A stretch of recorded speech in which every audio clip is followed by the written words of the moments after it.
Welcome to this week in the world of wrestling.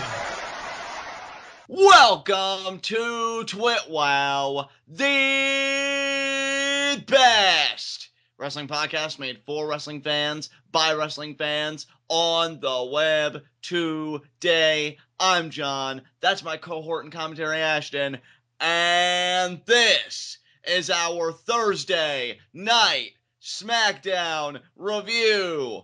And I gotta say, I had fun with Smackdown tonight. I think I'm starting to get a feel for what Smackdown actually is. I don't think you're going to get a lot of major storyline progression, though we did have 2 more tag team tournament matches tonight.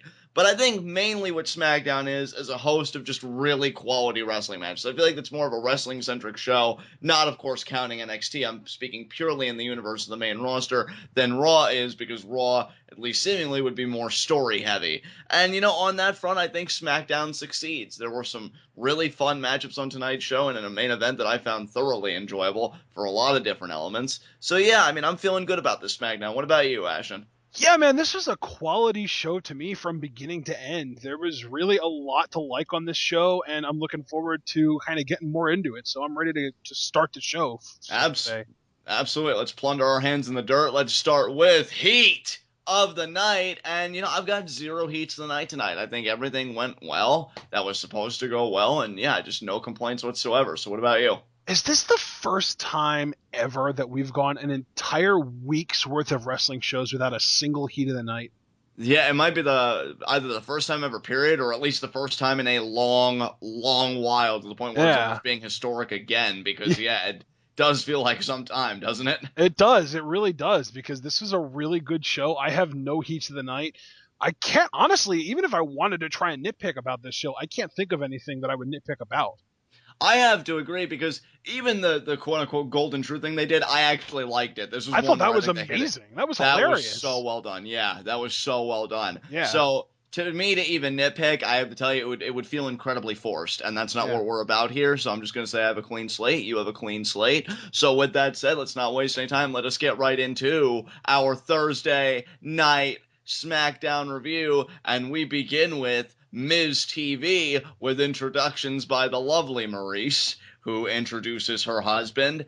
And I gotta say, dude, Miz and Maurice as a tandem, I could really grow to like these two. And honestly, I feel like I said on Monday that with this tandem, I could see Miz as the world champion. Yeah, really. Yeah, you see that potential in him, which is funny because when he had his run, I know you and I at the time, watching it, we just didn't really feel like he was ready for that spot, or I didn't really buy into that spot ever, and clearly neither did WWE with the way that they booked him in some parts of that title reign. It was a weird place because it felt like The Miz was kind of being pushed as sort of a poor man's John Cena, because he was sort of an inexperienced wrestler, not really great in the ring, but he could talk and he had charisma and he could connect with the fans. And that's all kind of stuff that he had in common with John Cena. But I think the biggest difference there was that, to me at least, The Miz was more beloved by the YWC because of the fact that he wasn't just John Cena. Right. And yet, all these years later from that point, and I even said it, I believe, on Raw TWitWoW, and if I didn't, I'll certainly say it here.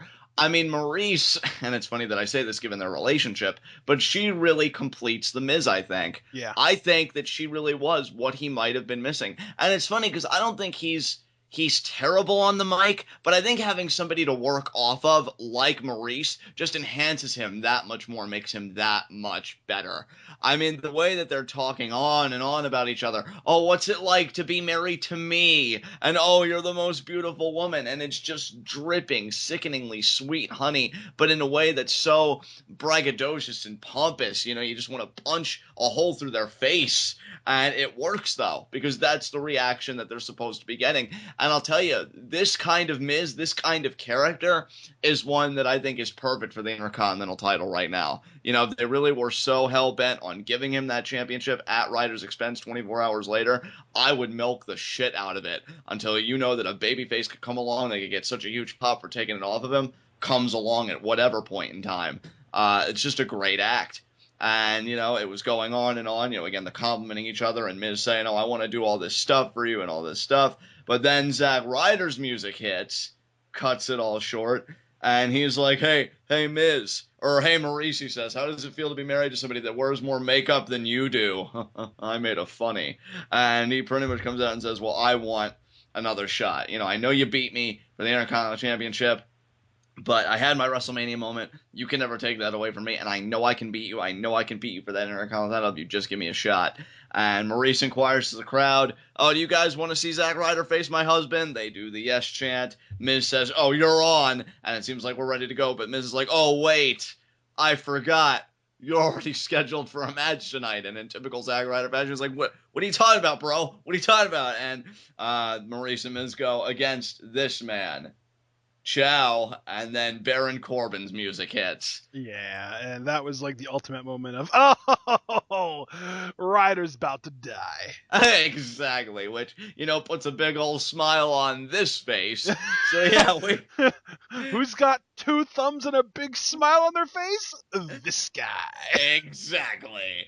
And, yeah, we get Baron Corbin versus Zack Ryder, and it's what you'd expect. Ryder tries to, fight from the ground up, so to speak, tries to overcome this obstacle, and I think Ryder's a perfect opponent for a guy like Corbin, and that's something I gotta say on a more serious note. I feel like the booking of Corbin thus far, we gotta take it on a case-by-case basis, but thus far I think has been, very sound. You put him against guys like Ziggler and Ryder, who can sell and take the bumps and make Corbin look like a monster, it's gonna work. And I feel like this was no different. I feel like Ryder did a great job, being that kind of ragdoll for Baron Corbin. I especially liked how he took the end of days to end the match, and Baron Corbin picks up the win. So in one way, you elevate Corbin, who now gets his first formal win, I believe, on the main roster, because we know that match with Ziggler ended in a double countout. And you have Ryder now, who's trying to get back in that Intercontinental Championship scene, which, by the way, I do have to credit Ryder for something in his promo half of Miz TV. He did mention the new number one contender, Cesaro. Way to keep all the stories going on at once and keep it in everybody's mind. That was a good move. Being like, I may not get my shot now, but I'll be rooting for the new number one contender, Cesaro. I thought that was a good tactic. But, yeah, so you have Ryder now that looks more sympathetic coming from the loss. Corbin now gets, like, a foothold in what it means to win and, be that dominant force. And Miz still gets to slither away, not having to worry about his Intercontinental Championship for the moment until Payback in 2 weeks against Cesaro. So I feel like a lot was accomplished in these two things here. I mean, what did you think? Yeah, I completely agree. This did a lot. I agree with you with the idea of just kind of keeping Cesaro fresh in everyone's mind, and especially because he wasn't on this show. Yes, excellent point. I think that makes it even more pertinent that Ryder did what he did. Yep. So good job on him. Yeah, there you go. Absolutely. All right, do you want to move on? Yeah, let's move on. Okay, well, I guess we should just get into the first match then, Baron Corbin versus Zack Ryder, or you want to just kind of skip over that since it was such a destruction? Well, yeah, we could just skip over. Like I said, Ryder did what he had to do. He was a good ragdoll, taking the bumps and everything, making Corbin just look and then, like and then of course Ziggler comes out for the save, but Corbin escapes. Yeah, he does. And that's another thing, too. Yeah, kept building on those feet. And see, that's the thing, too. And can I just say as a quick side note before we formally move on to the next segment? Yes. It's like, you want to reference Raw. This is how you do it. Give us actual stuff that connects back to stuff that happened on Raw. You don't have to do these big video recaps, which I know they'll always do for, like, their bigger stories. But I'm at least glad with the more undercard side of things, you do things like this. You do the name drop of Cesaro. You have Ziggler doing the run-in. That's how you can connect Raw and SmackDown, not forcibly doing it through video recaps. I really like this kind of structure of writing, so keep this up. Yeah, absolutely. All right, so up next we had a Kevin Owens interview with Renee. And Owens, of course, brings up Sami Zayn. Well, actually, technically Renee brought up Sami Zayn, but you get the idea. Owens talks about Zayn and Jericho, and he basically says he's going to do tonight. Well, he doesn't literally say this, but he kind of implies that he's going to do tonight what he was planning on doing on Monday before he got kicked out of Raw.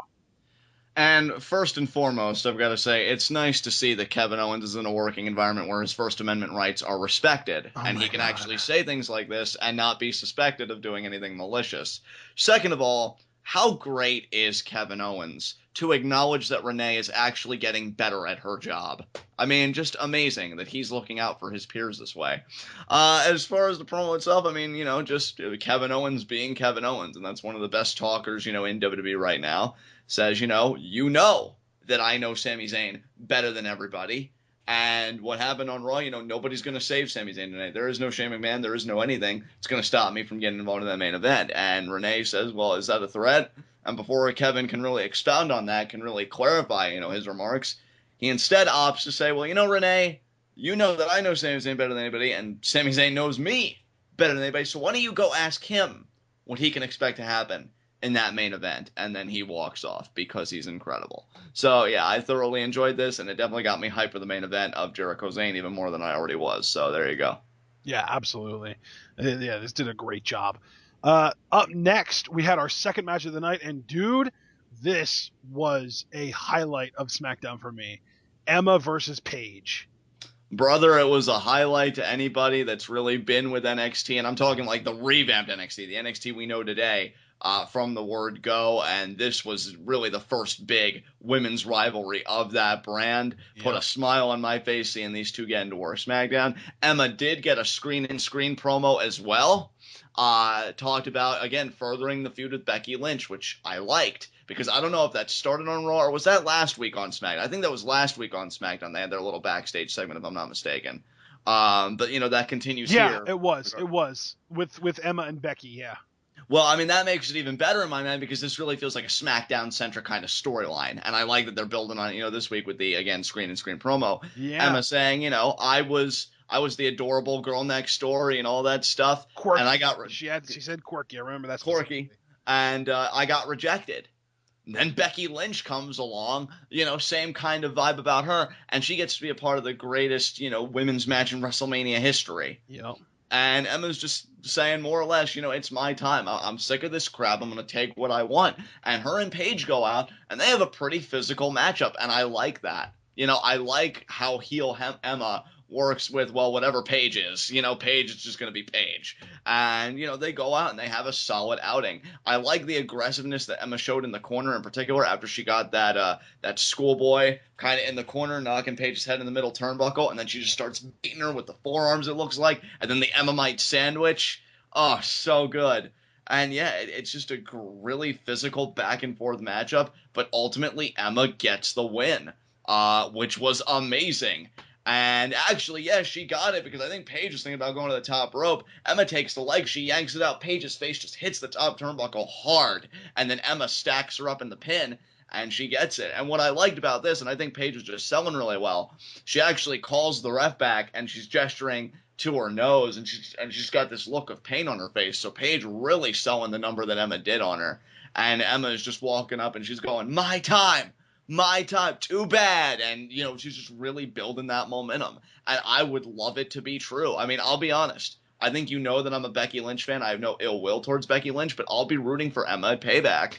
I think it would be great to establish Emma as that really strong, credible women's heel. Yeah. So what did you think, brother? No, I completely agree with you. Right now, as far as heels go in the women's division, we have Charlotte and then nobody. Right, exactly. And I think Emma is really that perfect candidate to be a number 2 behind Charlotte and eventually even overtake Charlotte as the top heel in the women's division. Oh, God, I would love that. See, here's the thing. This Emma, to me, I was already a fan, and it was coming purely from, like, a Martin perspective. Obviously, I wanted her to be Divas Champion and NXT Women's Champion before that, but I can understand why if you didn't want to push that particular type of Emma when she was a babyface. But this heel character is so good, I want to see her run everything. Like, I really want to see her get that run, dude. Like, this would be more of a bitter pill to swallow if she never even got looked at as, well, could she be our women's champion? Yeah, and another thing that I'd like to kind of point out is I do feel like one of the big reasons that she was overlooked in her first run on the main roster, I mean, first of all, getting paired with Santino was the kiss of death. But even beyond that, I think that the issue with the what's it called? Shoplifting. That's what it was. The shoplifting incident where they fired her and then there was fan backlash and they rehired her later on the same day. I do think that hurt her stock in the eyes of the WWE, but I also think that now that she's basically been on, and I know this sounds really just condescending, but at the end of the day, this is how they look at it, at least. She's been on good behavior since then. So I think that maybe now they're going to give her another shot. Right, and I don't mean to sound callous with my following statement, but I'm just saying things as I believe them to be. I mean, with the Bellas departure. I mean, Nikki will probably more or less work a part-time schedule going forward, but I still feel like the Bellas and everything that's happened to them, that leaves a big opening. And I think it leaves for a lot of people to kind of rise to the top and create a new era for the division, which is actually quite nice given that we've got a new championship that just looks lovely and the WWE Women's Championship. And I feel like Emma, to your point, Ashton, can really fill that heel spot, even if it is number 2 behind Charlotte. And the great thing is, with both Charlotte and Emma, and I even have to credit Charlotte for this, they know that they're heels. I think my biggest problem with the Bellas, you're not joking. Exactly. We've got definitive heels now, and I think we need to take advantage of that. And here's the thing, like you've said so many times when you talk about booking and structure, more heels is going to be better in the long run for the baby faces that are already there. It's going to be better for the Becky Lynches of the world. And right now, anyway, Sasha Banks is seemingly, a baby face with her reactions and the merch selling and everything else. It's going to be better for both of them because it's more to overcome, and it's going to make their moments mean more, particularly somebody like Becky Lynch, especially somebody like Becky Lynch. So, yeah, I do hope that when that match happens, Emma goes over and she continues to have her stock climb. But for the time being, she does beat Paige, and she moves on with her life, so that's great stuff. Absolutely. Up next, let's talk about this Enzo Amore Colin Cassidy promo that we got. There was even a couple throwbacks, I feel like, to promos that they had cut in NXT that they just wanted to, shine up a little bit and get nice and polished and revive for the main roster run, including the old, if we had a dime for every time we got beat up as kids, we would have 0 dimes. I love that. That's so good. And of course, the old, they wouldn't last 2 minutes if they grew up where we grew up. They'd be getting shipped off to Bel Air by their parents, that kind of thing. Like, just gems, man. This was great. They are so good at what they do. It should almost be considered a crime for everybody else that has to share that locker room with them, because they have to realize, oh my god, I have to follow that whenever they go on the program. And of course, talking about the Ascension, he gets all angry like, the Ascension, there were 1,000,001 things that I could say about you. Bad things that I could say about you. But the worst thing is that you're the Ascension. How you doing? Exactly. And that was the line that I think really won people. Because, see, here's the thing about this kind of gimmick. I want to see it in front of a live crowd always. Yeah. That's and especially, the thing. too, because, the rumor is basically that SmackDown, the audience's mic is turned way down so that they can then go in and add whatever crowd reaction they want to add in post. Right. So you can never be too trusting of a reception that's saying act like Enzo and Cass get in a SmackDown crowd. Like if somebody was to come to me and be like, oh, John, I'm worried because SmackDown, the crowd didn't seem too receptive to Enzo Amore and Colin Cassidy, I'd be like, bullshit. Yeah. The answer is the production team apparently wasn't too receptive to Enzo Amore and Colin Cassidy. Well, I think in this case it's just that the production team didn't have any good audio samples to add to make this sweeter. Right. Yeah. And so, like, any chance we get, like, I'm always going to opt to see these guys on a Raw, especially to really gauge that crowd, how into it they are. Are they following along? Are they saying it along with them? Stuff like that. That said, just getting that little gripe out of the way, which I know it can't be helped. It's television. You do what you got to do. This was quality stuff, as usual. I mean, I think Enzo Amore and Colin Cassidy, it's only a matter of time, I think, before they will be WWE Tag Team Champions. And even if they won't be, whatever feuds they're involved in are going to be quality. They don't even really need those belts. It's more just, again, me being a mark and, like, wanting to see those guys be WWE Tag Team Champions. But they don't need those belts. Any program they're a part of, it's going to be made, especially with Enzo Amore working the mic. And Colin Cassidy ain't bad either. It's not to give him a disservice. These guys are just the complete package. I look forward to seeing them running the show. Yeah, absolutely. Up next, we had a match. Enzo Amore and the Ascension, Enzo and Cass versus the Ascension. And, it didn't really, I don't want to say squash, but it really was kind of a squash. Really, this was kind of like one of those NXT-style exhibition matches where Enzo and Cass just kind of got to show off everything that they can do. Yeah, which makes sense. And I want to add, too, I love that they've adapted the double team move that they do where Cass throws Enzo over the top rope to an in-ring move that they can do into the corner. I love that. Yeah, very nice. Very nice. And I'll tell you, man, I enjoyed this. I do think I do agree with your sentiments that this was an exhibition style match, which again makes sense because now that Enzo Amore and Colin Cassidy are here, which again, about damn time, it's You need got to establish them. Yeah, exactly. You need to establish them for those more casual audiences. This was really more or less like the Social Outcasts versus the Usos on Raw. I mean, the Ascension weren't totally punked out, but in the end, you knew who was going over. Yep. And, right call definitely made here. I'm telling you, man, gut feeling, Bullet Club is taking over the Usos spots in this tournament. I really hope so. Yeah, just a gut feeling. Oh my god, that debut. Honestly, that already has got me so eager for Raw, but it was so good in itself. Honestly, yeah, Raw this Monday, I'm actually feeling a bit excited, but that'll be then. For now, Enzo Amore and Colin Cassidy get the win. Absolutely. All right, so then we move on to a backstage segment. JoJo, of course, refers to AJ Styles' last few weeks as phenomenal, and I love his reaction. He just like points her and is like, I see what you did there. And they talk about how he's the number one contender. He had a great match with Sami Zayn on Raw, and then JoJo asks what kind of performance we'll see from Styles at Payback, and he talks about how he's been around the whole world. He's had to fight his way to the top, and he's never really been in the ring with a guy like Roman Reigns, but at the same time, Roman's never been in the ring with a guy like me. And then, of course, he talks about how this Georgia Bulldog, when I get an opportunity, I lock my teeth onto it and I don't let go. But then Alberto Del Scumbag shows up. Yeah, and just sucks the air out of the room like only scumbag can. Perro! First and foremost, though, I enjoyed this from AJ. I think he knows who he is, and the promos are kind of springing forth from that. I am phenomenal. I am determined. And he gives big ups to Roman Reigns, but he says, which is also an equally true statement, Roman's never really been in the ring with a guy like me. And so, I'm actually looking forward to this as the main event of Payback. I think there's a lot of intrigue going into it, but more often than not, historically, there have been matches that have a lot of intrigue, and WWE decides to capitalize on none of it. So I'm not getting my hopes up for anything, but it should be interesting, to say the least. I'm very much looking forward to TWitWoW Payback preview and predictions. Should be a lot of fun when we get around to that. But then Del Rio comes in, and he more or less tells AJ, I don't get it, man. You're all hype. That's it. That's all it is with you. You're all hype. You don't belong here.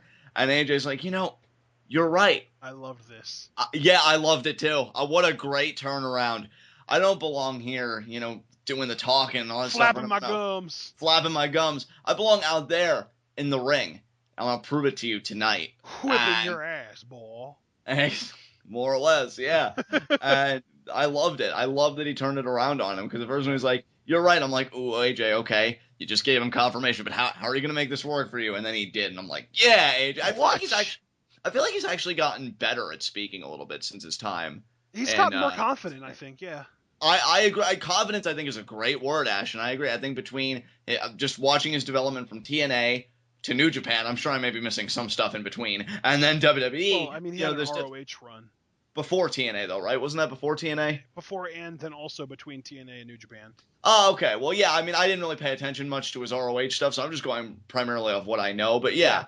Even then, I just feel like you're absolutely right. The confidence has definitely grown. I think being a part of the honestly, it's weird because it's almost like when he first showed up, he kind of felt like like he was overwhelmed by the atmosphere, and like he was finally here, and like he let all of that talk of, oh, it's the big leagues, kid, get inside of his head.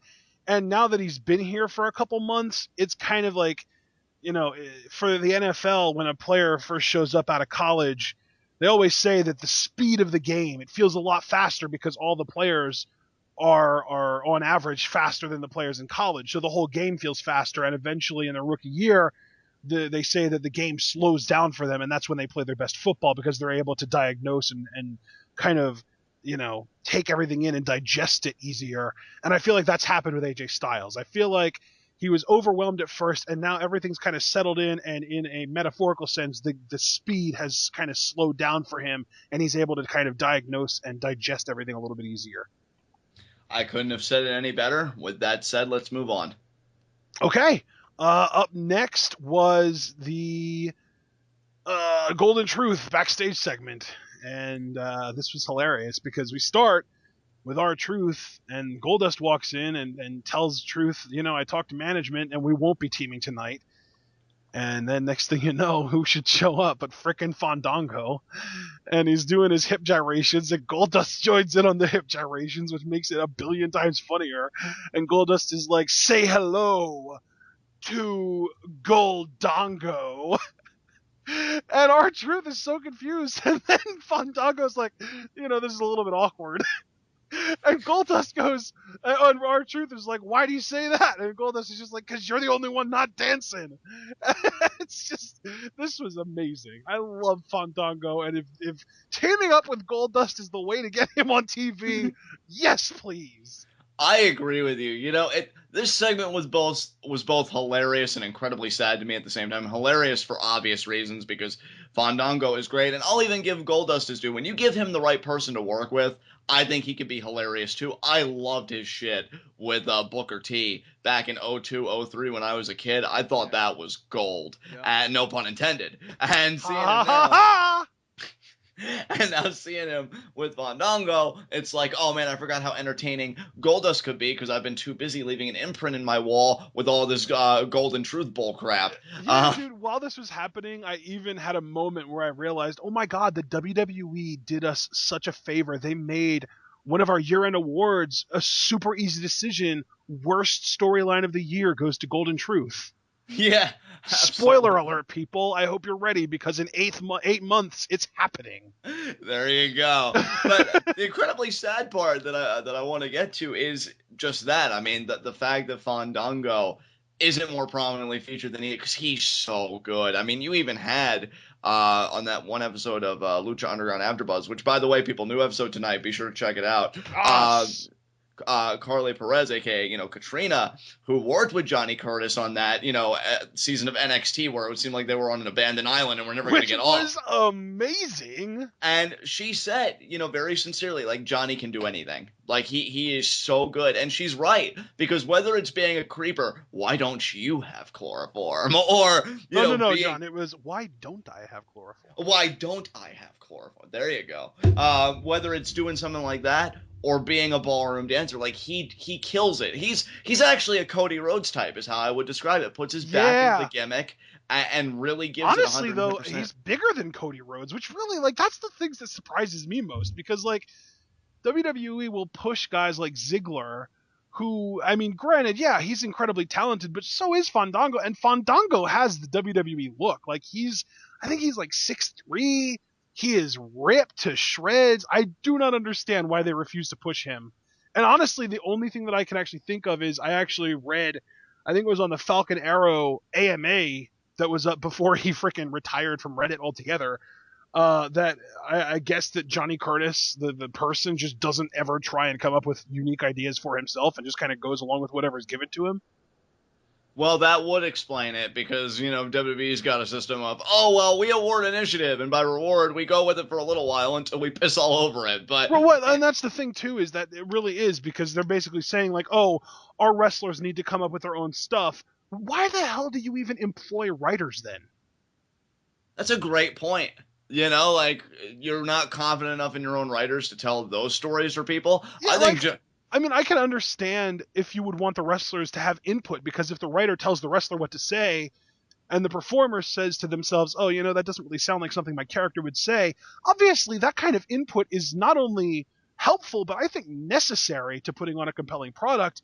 But when you're basically saying, oh, our writers will come up with the stuff that I ask them to, but if you want to get on TV and you're not already a part of my plans, you need to come up with stuff for yourself. Yeah, it's like Johnny Curtis is a wrestler. He's not a writer. Exactly. I don't blame him for having the attitude of, hey, guys. Please release him, WWE, so we can have him on Lucha Underground.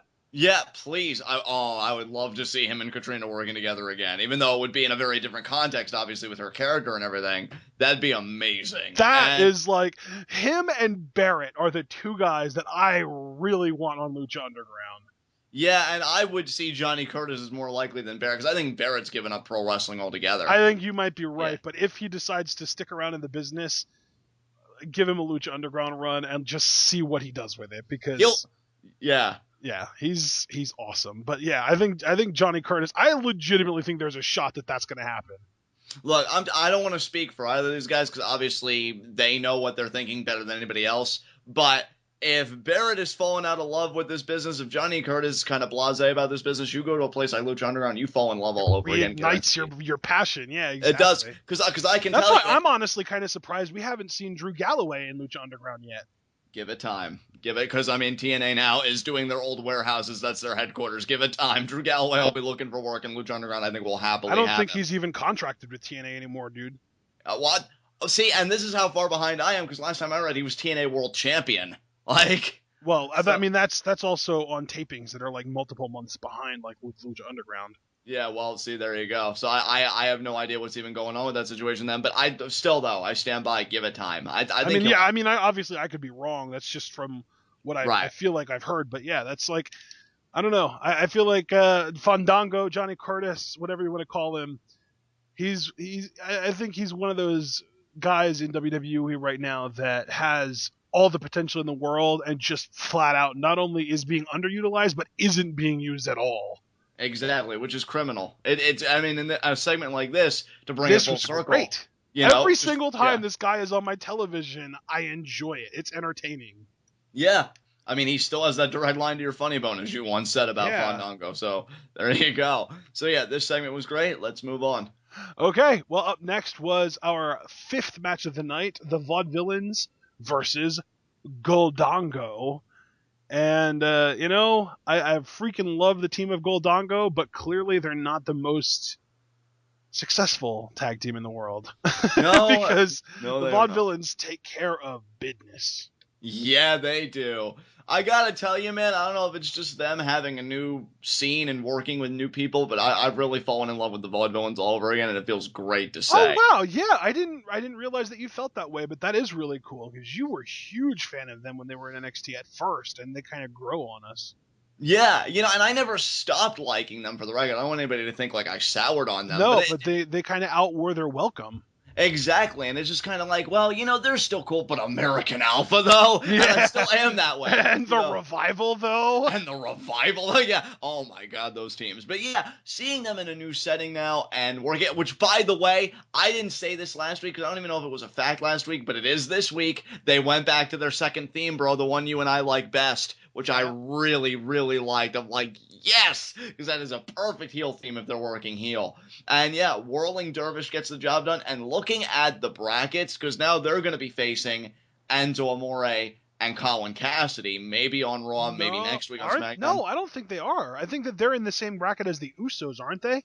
Are they? So no, wait. You know what? You're right. Because Enzo Amore and Colin Cassidy, aren't they slated to face the Dudleys already? Yeah. Okay. So yeah. See, that's that right there, though. I mean, I guess it does make some sense to have the Vaudevillains go over the Usos. I would probably, unfortunately, just have the Bullet Club interfere in that match to cost the Usos the match, and they're probably building to an Usos Bullet Club match. Right. And yeah, that would allow the Vaudevillains to go over, which would probably mean Enzo and Cass would have to beat the Dudley Boys, wouldn't it? Yeah, I could see them beating the Dudleys, and then when it's Vaudevillains, Enzo and Cass in the finals, Dudleys cost Enzo and Cass the match. Yeah, exactly. Yep. Which, actually, you know what? Even though speaking that way, even though I'd prefer, obviously, Bullet Club to go all the way and Anderson and Gallows, go on to Payback and face the New Day, that feud, I'm sure, will come. And in the meantime, that tournament shapes out quite nicely because we get a nice old NXT style matchup, Enzo and Cass versus the Vaudevillains for the WWE Tag Team Championship Finals. That's really cool. Yeah, that would be really cool. Yeah, that's going to be fun. Honestly, I'm guessing Enzo and Cass versus the Dudleys will be on Raw, and then Vaudevillains versus Usos will be on SmackDown. Yeah, you know what? Which will be cool because then Anderson and Gallows can, get that SmackDown exposure as well. Yeah, I was kind of disappointed we didn't get to see them tonight, but you know what? It is starting to feel a little bit like maybe WWE is working in a little bit of a roster rotation over the last couple weeks, but maybe the sample size is too small to draw that conclusion, but it sort of feels like they're headed in that direction at least. I certainly hope so, my man. I certainly hope so because I actually went back today, and I read your Twitter rant on NXT. Oh, wow. I was wondering if you saw that or not. Yeah, I when you and I were watching SmackDown together, actually, I went back and I read it, and yeah, first of all, I really enjoyed it. Second of all, I do think you're right. I think when you look at the disparity in roster size, and yet just seemingly like how effective NXT could be in certain points, and how Raw, I think Raw hopefully is starting to find legs with its writings. Now would be the time for a lot more call ups and to get that rotation going. So I certainly hope that they are onto something. I mean, I won't hold my breath obviously, but these past 2 weeks of Raw and just the direction of WWE in general, now that we're out of that WrestleMania kind of phase, it's feeling pretty good. I'm hoping it lasts, so we'll see what happens. Absolutely. You know what? I don't know if this is necessarily in order, but we did get another Colognes vignette, and it was another one talking about the beaches. So it wasn't anything new, but I do like that they're featuring them on both Raw and SmackDown. Really curious to see when they show up. I'm thinking whoever wins the tag tournament is going to lose to the New Day, and then after that match, the Colognes will debut and attack the New Day.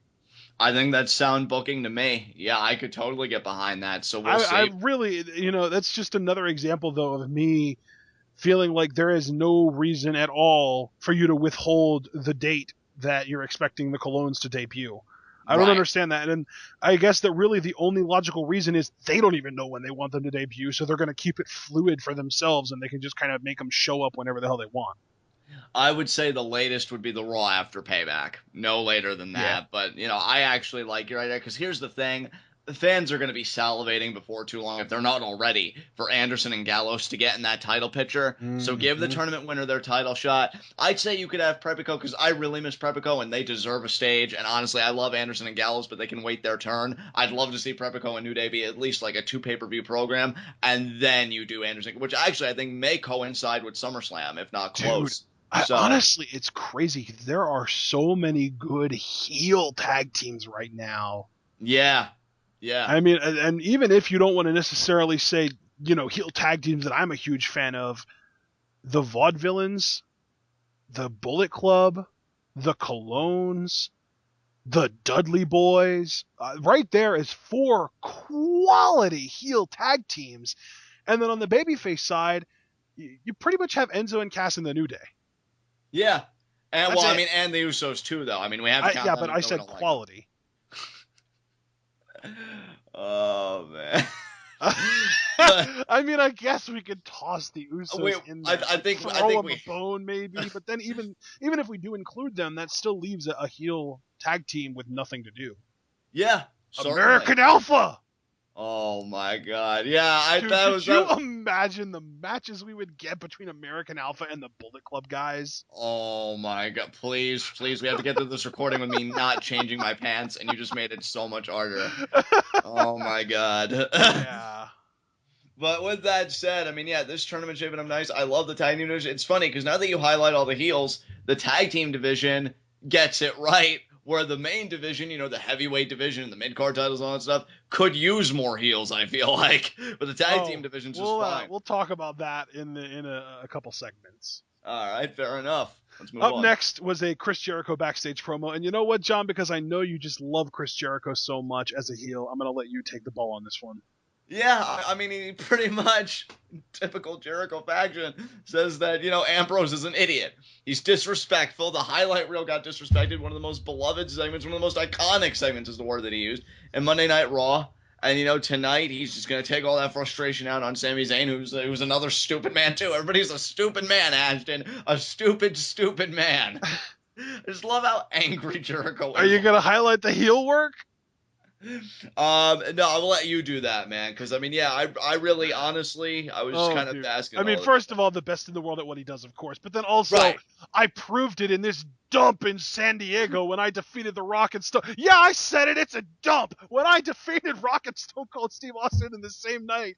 Oh, dude, he is gold as a heel. See, now we're talking about how the WWE needs more singles heels in their men's division, and in the women's division too.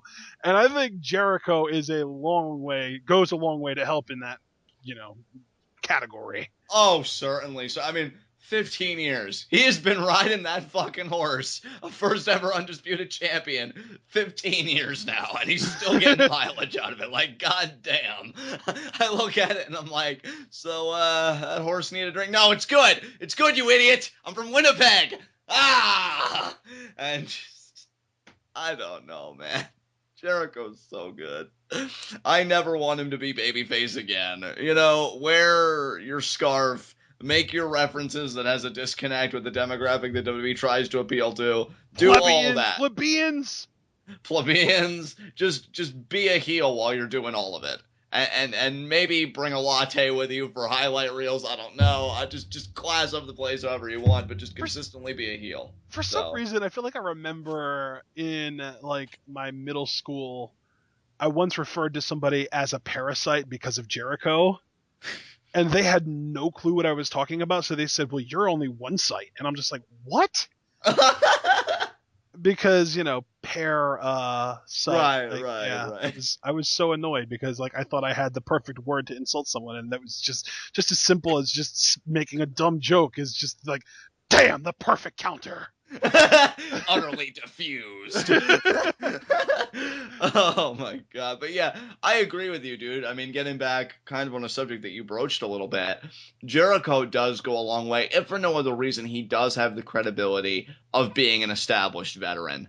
And, you know, while I'm not a fan of some of the booking decisions, you know, him going over AJ at WrestleMania sticks out of mind. You know, he's still doing the programs. He's still quality at what he does. And that really doesn't even come down to him. Again, that just comes down to writing, how these feuds are written, and all that other stuff. And I just hope that they keep getting mileage out of Jericho. This whole feud now that he's got with Ambrose, I think, is a perfect kind of rehabilitation for Ambrose if we're going to try and build him back up.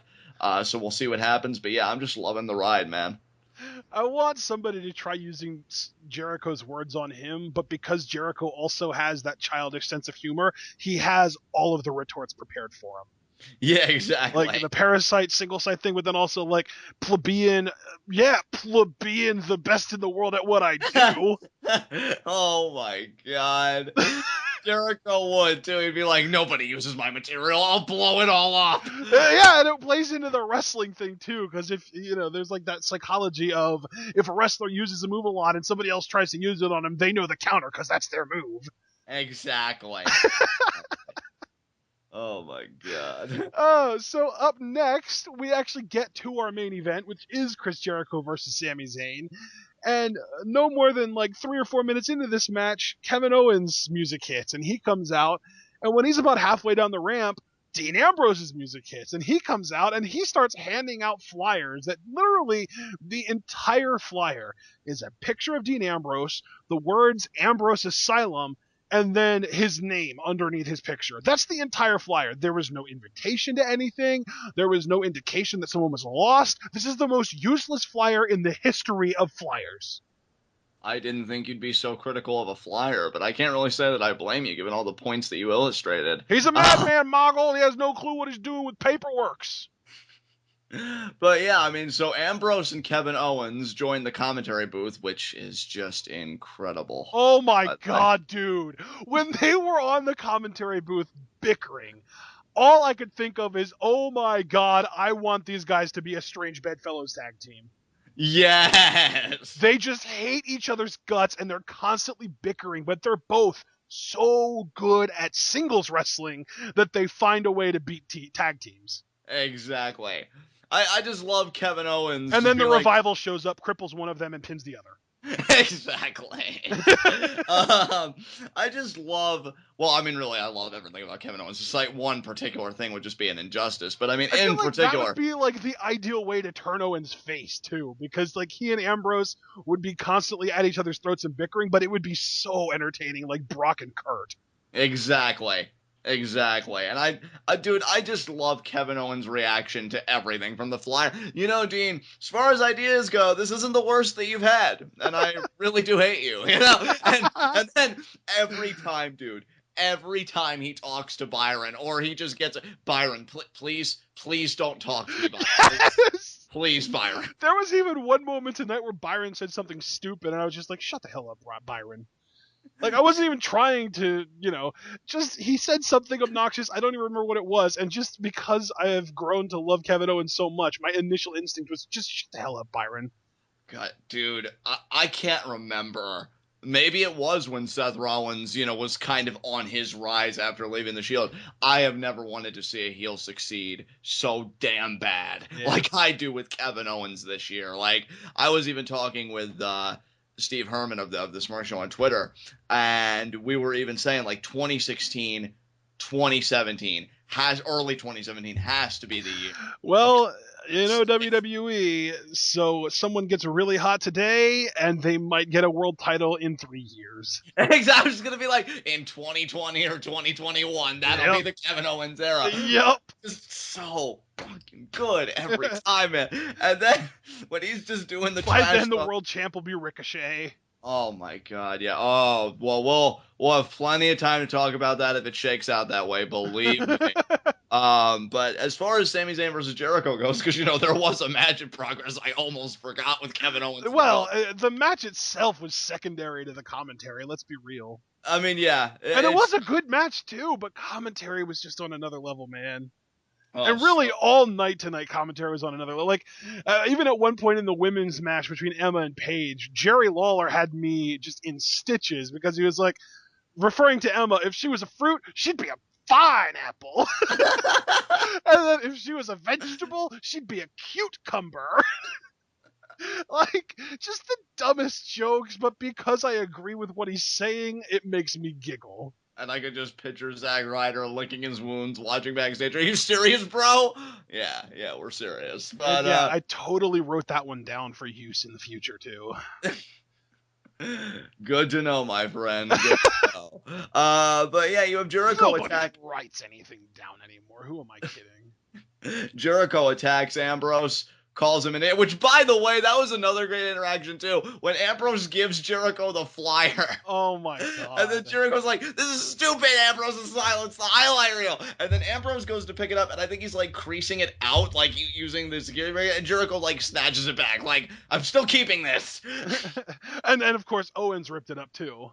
Exactly, Owens ripped it up, and then when he was trash-talking Sammy, and all that stuff, Sammy ends up back body dropping Jericho onto Kevin Owens. Yep. So again, Kevin Owens is a victim. If anybody was keeping score, I know This was an amazing week in wrestling.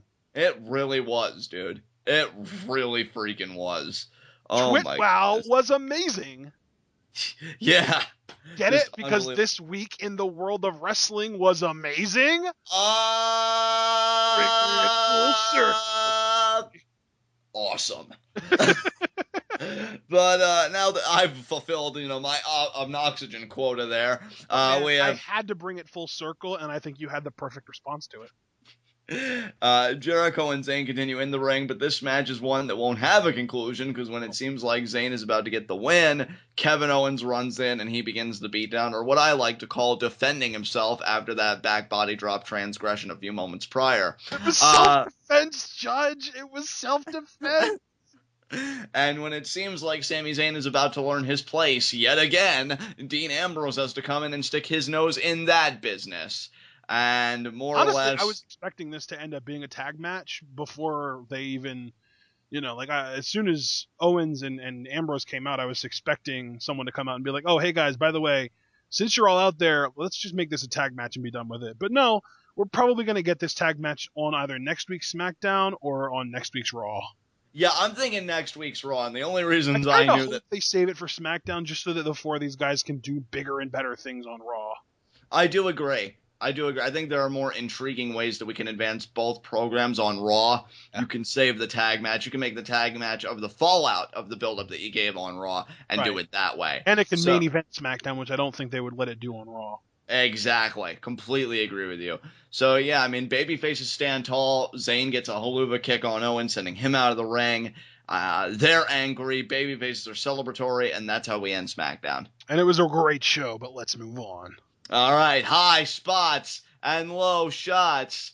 I gotta say, my low shot is Alberto Del Rio. Did we even talk about Alberto Del Rio versus AJ Styles? Yeah. Because I don't think we did. But if we did, Everybody knows AJ did get the win, I believe, after. Oh, you know what? Oklahoma. We might have just talked about Alberto Del Rio versus AJ Styles in the backstage mic segment and not the match. Yeah, the match itself, I'll cover here since Del Rio's my low shot because he talked a big game and then he lost. I mean, good matchup. I love how enjoyed. succinct you are about that. Like, yeah, he talked a big game, but he's a failure at life. Well, I mean, I'm not wrong. So, No, you know, no, you're not. That's the beautiful thing about this situation. I think what makes matches like this work is a lot the same reason that Del Rio Kalisto worked for as long as it did, is that Styles is a guy that, he can sell really well, he can take the bumps, and being the high-flying / kind of Matt kind of guy, he can do more technical stuff, which, by the way, that knee that he does from the apron, holy shit, that's the second time I've seen that now. That is sick. That kind of reminds me of Mundo's seated running knee strike, but dare I say even a little bit more impactful. He really looks like he takes the head off. We did see the spot that a lot of people were worried about AJ getting injured, that inverted suplex. Yeah. I'll admit that it did look bad, but my question is that really on Del Rio? I mean, I'm always looking to give Del Rio blame, or is that more on Styles? Because always looking to give Del Rio blame. Yeah. Well, I think, honestly, it might have actually been just a miscommunication between the guys. Right. I'm just thankful that AJ's okay. I mean, the last thing we need is a guy, in his spot right now getting played with the injury bug that's And going honestly, around. if you actually watch it, it didn't look so much like he landed on his neck at all. It looked like if anything, maybe he might have hit his forehead on the mat, but it looked to me like he got his head around and not get his neck caught up on the mat. Right. I think it looked better in slow motion than it did as we were actually going. Right, I would agree with you there. So it was a great back and forth matchup. I mean, Del Rio got some pretty sick looking enziguris too. I mean, AJ was just, being phenomenal like he usually is. And yeah, the finish was. You say that as if you're rolling your eyes while you're saying it. I kind of was, yeah. I could tell. He didn't win with the phenomenal forearm calf crusher or Styles Clash. He did win with just a pin. He caught Del Rio. Which Del Rio was going for the cross armbar, and Styles got out of it with I think it was the Oklahoma roll, or was it the Oklahoma roll? Or was it a Mahistro Cradle? No, Mahistro Cradle is when you have control of the arm. AJ just kind of rolled through, and gotcha. that's Oklahoma roll. So Del Rio, again, is my low shot. So who's your low shot? Honestly, I'm kind of tempted to make it Kevin Owens, but I won't. Zack Ryder, though. Yeah. Because he actually thought for a moment that he was going to get an Intercontinental Championship match, and then he got just destroyed by Baron Corbin. It was pretty hilarious. See, your high spot, your low shot was credible the moment you said he thought, because that's the worst thing that Zack Ryder could ever do. He does it on a regular basis. But then you add all that other stuff, and then I'm like, it just makes perfect sense. Yeah, so, no debate there. Nope. But my high spot, you know what? Yeah. I'm in such a good mood that I think I'm going to say it. My high spot's Sami Zayn. Oh, what? Yeah, my high spot's Sami Zayn because, look, I mean, you know what? Kevin Owens, first, Sami Zayn, even though he lost, got to have his match with AJ Styles on Raw. And then in the context of Smackdown, Kevin Owens was talking about all the stuff he was going to do, but Sami Zayn stood tall. It was him getting the Holuva kick on Kevin Owens, sending him out of the ring. And I guess he did technically win via disqualification. Exactly, because Kevin Owens ran in first. So, Sami Zayn's my high spot. All right. Well, I tend to do this sometimes when I want to be more overly prepared for a high spot, low shot segment where I'll think of two names, hoping that you take one and then I'll take the other. And this has happened more than I'd care to admit. You actually picked neither of the people I had in my head. So I guess my honorary high spot is going to go to Enzo and Cass for their awesome promo and then great victory over the Ascension because they talk trash. And if you don't back that up, you're probably going to end up as a low shot. And my actual high spot, and I'm shocked you didn't go here, is Emma. Emma. Well, that makes Pineapple herself. Yeah, Miss Pineapple. Yeah, Emma. She was awesome tonight. She cut a really, really good promo. She had a brutal match where she just basically dominated Paige, which how many people can say they did that? And the W is the icing on the cake. Oh, yeah, I mean, especially if you followed their rivalry on NXT, which you and I did, she never beat Paige. All their big matches, Paige ended up getting the win. It would have been nice if they would have built up to that a little bit more in this match, but Paige has really fallen off. Oh, yeah, her stock has really plummeted, which I say that with a heavy heart, because I believe Paige could do so much more than what she is right now. Well, you also have to wonder how much of it is her own doing. Yeah, that's true. I don't really You know if know, Paige has the right attitude the sometimes. whole Total Divas deal too. Yeah, You know, yeah. I just she wasn't forced into that. You know. yeah, I mean certainly true. You just gotta I wonder think that sometimes. actually hurt her image a lot because the whole time prior to that, she was being billed as the anti-diva, and she went from anti-diva to being on the cast of Total Divas. And like the whole thing of the anti-diva was that she was more authentic than the other women, and now you look like a complete fraud. Yeah, I mean, I can certainly see where you're coming from. It's funny, Ashton, because I always get so excited and, for obvious reasons, when I see certain youth movements and certain divisions, going on in the WWE or in wrestling in general. I love when young people get to be a part of this business. But I think a downside of that is maybe sometimes you just don't really know if they're ready or they have the right mentality to be in that kind of business. And just some of the remarks that Paige has made and some of the Well, I ways mean, that the she's way handled she some was things. raised, you would have to imagine she has the right mentality. I mean, you'd She was think. raised in the business, like I mean, and she that was is true. broken in at a very early age. I mean, there's no disputing that, right? But I sometimes wonder if that's not maybe just something that we feel is a guarantee, but isn't necessarily accurate. I mean, yeah, she was Right. raised in the business, but it doesn't necessarily mean it goes along with it. Yeah. But hey, I think Paige can make it back. I mean, I remember when you and I gave her like glowing reviews when she first, came in, and I think I even remember you saying, or maybe it was me, or maybe it was both of us, in a joint statement saying that we felt like she could be one of the greatest ever, like Oh just yeah. really the treasure of her career, and Yeah, I still believe she absolutely. can. This was back when she was on NXT though, before Right. everything happened. Right, and I believe that can all be rehabilitated. I do, but then again, I am kind of a naive optimist in cases. Maybe this is such a case, but for now, the There story are a lot is, of people saying the same thing about Alexa Bliss right now, saying that she, if she puts the work in, she could go down as one of the best women of all time. and that certainly could be. It's a very great time for women in the WWE right now. I mean, slowly but surely, it's not perfect by any means. I don't want to make that out, but talent wise, we've got a lot of great women in the company right now. Oh And yeah. I did read, unfortunately, about Athena being injured, so that answers that question. For those of you wondering, yes, I did have a silent cry to myself that lasted about, let's see, 20 minutes. So got that out though, and she'll be back in the game, and that'll be another one. But for the time being, in the present, your high spot, Emma, got the Yeah. win, Yeah. and it's just amazing to see. And I'm hoping that she can continue to build her stock. So, with that said, both of us took care of our high spots and low shots, which leaves only one segment, my personal favorite. Got the laugh. 30-second hot seat. Lay it on for me. What do we got this week? Well, I think we kind of have some pictures unfolding with the Intercontinental title picture kind of, showing up.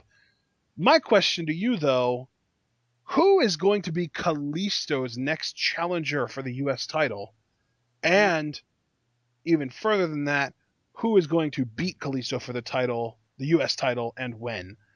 You have 30 seconds, and your time starts now. That's so good. I'm actually really impressed. Damn, who is gonna do it? You know what? I'm gonna say. Oh, I had a name and then I heard you snicker and it threw me off. Who's gonna do it? Damn, I'm not gonna make this one. I'm not gonna make this one. Man, who is gonna be Kalisa's next opponent? Who's yeah? Damn, Stumped. stumped. Utterly 30 stumped. seconds are up. I had a name and then I Well, heard you okay, snicker and like fill threw me me off. in. But I'm trying to think. Because I'm trying to think like who was in that. Well, you know what? Yeah, that's who I'll go with. I don't even really know if I have a lot of confidence in this answer, but I could see Stardust being Kalisto's next opponent. I mean, You know because what I I'm gonna thought, say? who's that? Baron Corbin. Oh my God, I hope so. Let's get this stuff with Ziggler wrapped up so that Baron Corbin can move on to better things, like taking Kalisto's U.S. title, Yeah, which because he I mean, probably won't. Ryback, Kalisto got past him pretty easily. Yeah, and we haven't seen Ryback in a while, have we? I don't Since think that we've WrestleMania. seen him since WrestleMania. Yeah, what the hell happened? I'll have to do some digging on that. Hopefully he's not injured too, but then again, nothing would surprise me anymore. But yeah, Baron Corbin's a great choice. Stardust to me is on my mind because you never know when that guy will be used for something. So yeah, I mean there are two candidates right there. I'm sure there are more, but this one got me. You got me this week, so good job. Wow. Uh, I feel, I feel like I should be really proud of myself, but really I just kind of feel empathy for you. Oh, well, thanks. You know, it doesn't make anything feel awkward. But with that said, do you have any closing remarks about this SmackDown? I don't think so. No, let's finish her up. All right, guys, this has been Smackdown. This has been TWitWoW, the best wrestling podcast made for wrestling fans, by wrestling fans, on the web today. I'm John. That's my cohort and commentary, Ashton. Guys, be sure to comment and subscribe on YouTube. Remember, for SmackDown TWitWows, the question down in the comments is the 30-second hot seat. So who will be Kalisto's next challenger? And, who will eventually take the U.S. Championship from Kalisto? I think Baron Corbin is a very strong bet. We'll see if you guys agree or disagree. Be sure to take the conversation over to Pweetoff. That is Pro Wrestling is taking over Facebook, a very passionate wrestling group. And you'll fit right in if wrestling is just your blood, man. If it flows through you, you got a great group of compadres right there waiting for you on Pweetoff. Also, be sure to check out the TWitWoW Facebook page. Like, share, and comment on the content there. If Facebook isn't your medium of choice, we are also on Reddit. On the TWitWoW subreddit, you will find all of our TWitWoW content, and members of the TWitWoW subreddit can create threads of their own on all things related to pro wrestling. But if you want the greatest TWitWoW experience, the full package, the best bet is to follow both of us on Twitter. I am at John_TWitWoW. That is JOHN_TWitWoW. Featuring constant interactions with pro wrestlers, fans, and even writers of wrestling companies. Exactly. And you'll see me getting to be at my full mark self, and you'll get to see a lot of Johnny Scumbag in those tweets as well. You can follow Ashton at apond404. That's the letter A. Pond, the body of water, POND. 404. Featuring random 7 o'clock in the morning rants about the state of the wrestling business. Exactly. And also, check out Ashton's latest blog post on the Wyatt Family Authority tie-in at pwbooking.blogspot.com. I finally decided to publish that theory. Yes, and yeah, I mean, I've been hearing about it forever, so I got the first-hand account, but now he's done it in written form. So if you have a Kindle and a lot of time, go and read it, because I'll tell you, man, it is... You thought the Kennedy assassination truthers were something. Ashton really put something together. It is bulletproof, my friend. Yep. Bulletproof. Oh my god. I actually feel like that's too on the nose given the comparison that I just got done comparing it to. Oh my god. But yeah. I didn't say that exact phrase intentionally. Oh my god. But yeah, pwbooking.blogspot.com. And really, for me personally, go back and read his older stuff too. I love Ashton's blog when he updates it, guys. I mean, or don't. You can maybe just stop at the Wyatt family thing. or Ashton's like, X-nay on the promotion, eh? But it's great stuff. Go and read it. And guys, we will see you again for our Monday Night Raw review, where I've actually got a pep in my step. Can we have a three-peat? Can we have 3 great Raws? Meh. We'll wait and see. But One time is a fluke, twice can be a coincidence, but 3 times, that's a pattern, people. Exactly. So can Raw develop a pattern which actually has more tension than any storyline they've developed lately? But regardless, you always know that you're going to get quality content here at TWitWoW. Be sure to look out for our Raw coverage after the show. Until then, tune in and peace out.